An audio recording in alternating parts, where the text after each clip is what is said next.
That's such a good point. I think when people see results, even small victories, it keeps everyone at the table. And as we talked about in our Building Inclusive Communities episode a while back, relationships make all the difference. Coalitions that get built from trust and, well, a bit of patience, I suppose, tend to last longer and have far more impact.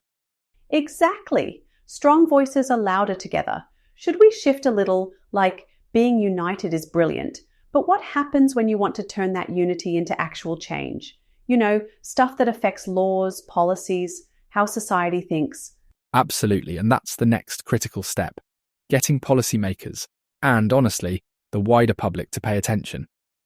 One approach I've seen a lot is running joint campaigns, where organisations coordinate not just messages, but timing, so everyone's shouting about the same issue at the same time, which gets it onto the agenda.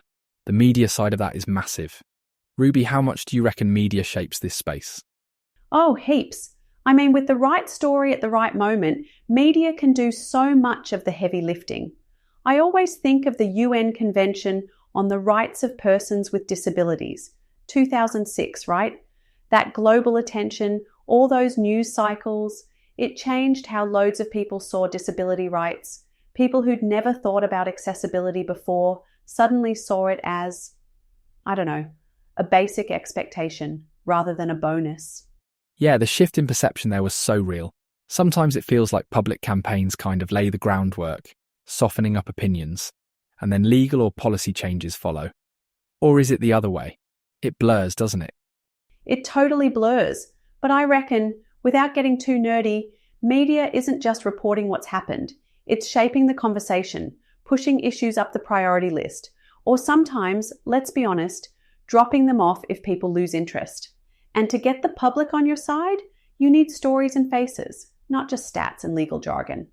And this is why those campaigns featuring people's lived experiences are so much more powerful than, the old policy brief. As we said in our Breaking the Silence on Stigma episode, storytelling changes attitudes. And that's really where the media's power is. It doesn't just change laws, it helps people see each other differently. And it makes the policy discussions a little less abstract, right? Like suddenly it's not just, should buses be accessible? It's, how did this change someone's day or their whole life? Exactly, which leads perfectly into our next bit, the real impact of centering those lived experiences. Right. Lived experience is the real engine behind advocacy. When people with disabilities are actually leading the push, not just being spoken about, everything changes. Laws are stronger, you get fewer unintended consequences, and honestly, it just feels way more authentic. There's an example that sticks with me. A legal case where a group of disabled activists brought a lawsuit over inaccessible government buildings. They weren't just names in a brief. They told their stories in court, daily struggles, missed opportunities. In the end, the judges actually referenced their distinct, real-world experiences in the ruling. That's the sort of authenticity that moves the dial. Exactly. And it gives advocacy this energy you just can't fake. On the flip side, when campaigns leave out those voices, they almost always miss the mark. You end up with policies that look good on paper, but, fail in practice. And personally, I've got to say, doing interviews with disability activists over the years has completely changed my understanding of advocacy.